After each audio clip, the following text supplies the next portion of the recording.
ദിവസം ഒരു വാക്ക്, ഇന്നത്തെ വാക്ക് പിടിച്ചോ, ആക്സിഡന്റലി. അതായത് മനഃപൂർവ്വം എന്ന് പറയില്ല, അതിന്റെ നേരെ ഓപ്പോസിറ്റ് ആണ്. അതായത് അറിയാതെ, യാദൃശികമായി എന്നൊക്കെ പറയില്ല, അതാണ് ആക്സിഡന്റലി. എപ്പോഴും ഉപയോഗിക്കുന്നതാണ്, ശ്രദ്ധിച്ചോ, സേവ് ചെയ്ത് വെച്ചോ. ആക്സിഡന്റലി വെച്ചിട്ട് ഞാൻ കുറച്ച് എക്സാമ്പിൾസ് വരുമ്പോൾ നിങ്ങൾക്ക് അത് പെട്ടെന്ന് മനസ്സിലാവും. അതായത് ഇപ്പൊ ഞാൻ അറിയാതെ കോഫി അവന്റെ ഷർട്ടിൽ ചിന്തി. ഓക്കെ, അപ്പൊ ഐ ആക്സിഡന്റലി സ്പിൽഡ് എന്ന് പറയാം, ചിന്തി എന്നില്ല, I accidentally spilled the coffee on his shirt. മനസ്സിലായോ? അപ്പൊ സ്പിൽഡ് നോട്ട് ചെയ്തോ. ഇനി രണ്ടാമത്തത്, ഇപ്പൊ ഞാന് എന്താ പറയാ, അറിയാതെ ഗ്രൂപ്പ് മാറി മെസ്സേജ് ചെയ്തു എന്നൊക്കെ പറയില്ലേ, അതെങ്ങനെ പറയാ? I accidentally send the message to the wrong group. Okay, group മാറി മെസ്സേജ് ചെയ്തു, ഇത് ഉപകാരപ്പെടും.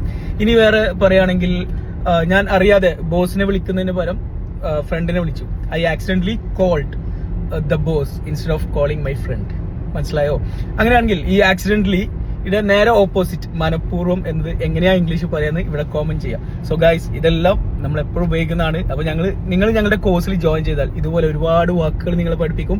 അത് മാത്രമല്ല, ആ വാക്കുകൾ വെച്ച് നിങ്ങളെ സംസാരിപ്പിക്കും, നിങ്ങളുടെ മിസ്റ്റേക്സ് കറക്റ്റ് ചെയ്യും, നിങ്ങളുടെ ഡൗട്ട്സ് എല്ലാം ക്ലിയർ ചെയ്യും, നിങ്ങളെ മോട്ടിവേറ്റ് ചെയ്യും. നിങ്ങളെ പേഴ്സണൽ ട്രെയിനർ ഒരു ഫ്രണ്ടിനെ പോലെ തന്നെ കൂടെ ഉണ്ടാവും. അങ്ങനെ 2 മാസം കൊണ്ട് നിങ്ങൾക്ക് നല്ല രീതിയിൽ ഇമ്പ്രൂവ് ആവും.